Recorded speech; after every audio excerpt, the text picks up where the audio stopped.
What if $100 changed more than your bank account? Most people think wealth begins with a big moment, a huge salary, a lucky investment, a business that explodes overnight. But most wealth doesn't begin dramatically. It begins quietly, with something as forgettable as $100, not $100,000, not a life-changing inheritance, not lottery money, just $100. The kind of money people accidentally spend every week without remembering where it went. Coffee? Late-night food delivery?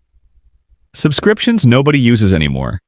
Tiny purchases that feel harmless because they're small enough to ignore. And that's the dangerous part, because when money disappears silently, your future usually disappears silently with it. But what happens if that same $100 stops disappearing? What happens when it starts building something instead? Not quickly, not impressively, not in a way social media would celebrate. Because real investing is almost painfully boring in the beginning. The numbers barely move. The progress feels invisible. And for a long time, it feels like nothing is happening at all. But something is happening. Something most people never notice. Because the first consistent investment doesn't just change your money, it changes your identity. Before investing, money controls your decisions. After investing, you begin controlling your money. And those are two completely different lives. Month 1. The decision. It's late Tuesday night. You're sitting alone with your phone in your hand. Maybe after work. Maybe after paying bills. Maybe after realizing another month passed without financial progress. So this time, you decide to interrupt the pattern. You open a brokerage account. Fidelity, Vanguard, Schwab. Doesn't really matter. 20 minutes later, your checking account is connected. You create an automatic transfer, $100, every month. No negotiation, no waiting for motivation. Then you choose a total market index fund, VTI, FZROX, SWTSX.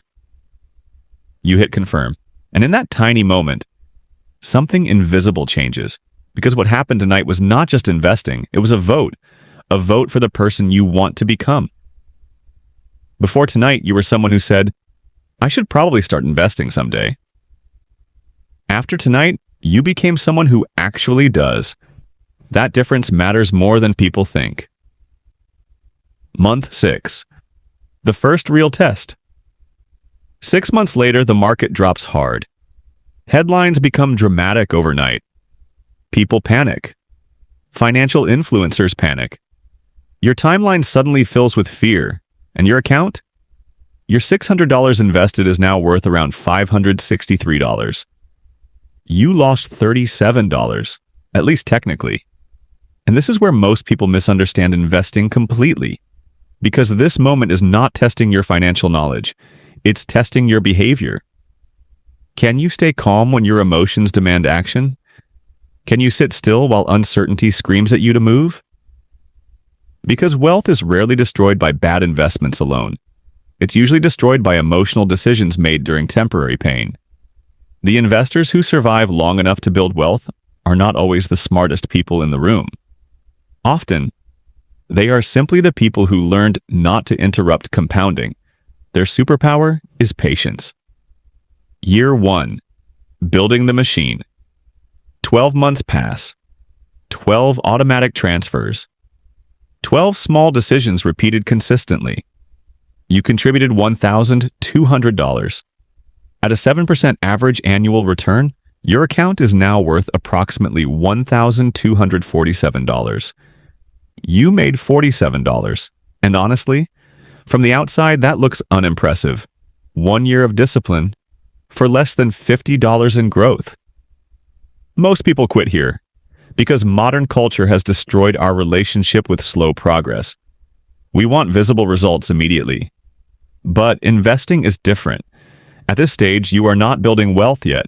You are building the machine that eventually builds wealth. The system, the habit, the identity. And identities built slowly tend to last longer. Year 5, the dangerous. Middle 5 years later, you've invested around $6,000. Your portfolio is now worth roughly $7,200. For the first time, your money is producing noticeable money on its own. About $40 a month. Quietly, automatically. And strangely enough, this is where many people fail. Not at the beginning, in the middle. Because life improves, income increases. Lifestyle expands, expenses multiply. The pressure is no longer survival. Now the pressure is comfort, and comfort has ended more financial journeys than struggle ever did. So people pause investing. Just temporarily. 3 months becomes a year becomes 3. But compounding notices every interruption. A 3-year pause doesn't just cost contributions, it costs decades of future growth. That small decision quietly becomes a 5-figure mistake, and most people never even realize it happened.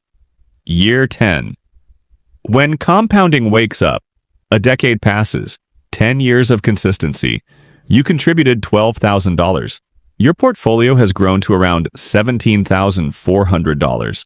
And now something important begins happening. Your money starts helping itself grow. The market begins doing a larger percentage of the work. This is the crossover point. The stage where your investments begin generating meaningful momentum without needing constant input from you. And for the first time, compounding stops feeling theoretical. You can actually feel it working. This is where patience starts becoming visible. Year 20. The engine turns. 20 years. You contributed $24,000. Your portfolio is now worth around $52,000. And something fascinating has happened. Your money has generated more money than you personally deposited. The machine has turned on. You are no longer carrying the entire process alone. Now your investments are working beside you. This is the stage nobody sees when they first begin. Because compounding hides its power early, then reveals it aggressively later. And eventually, consistency becomes leverage. Leverage becomes options, and options become freedom. Year 30. The result nobody believes. Early enough 30 years. 3 decades of ordinary consistency. No lottery ticket, no overnight success, no miracle. Just repeated discipline. You contributed approximately $36,000. Your portfolio grew to around $121,000. The market generated nearly $85,000 of that total. Think about that. For every dollar you invested, time multiplied it beside you, now increase the amount. $200 a month becomes roughly $243,000. $300 a month becomes roughly $365,000. $500 a month grows into more than $500,000. And suddenly you realize something important. The biggest variable was never the amount. It was time. Because compounding is not explosive in the beginning. It's patient. It behaves quietly for years, then moves all at once. The same way a tiny spark slowly becomes a wildfire. Closing. The real return. So what does investing your first $100 actually change? Yes, eventually it changes your finances. But first, it changes your psychology. You stop seeing money only as something to spend. You start seeing it as something that can work. You begin thinking longer term, behaving differently, making decisions with your future self in mind. And maybe that's the real return on investment. Not just the money, but the person you become while building it. Because the truth is, the first $100 probably will not change your life this month, but it might slowly change the person making decisions next month. And over enough years, that changes everything.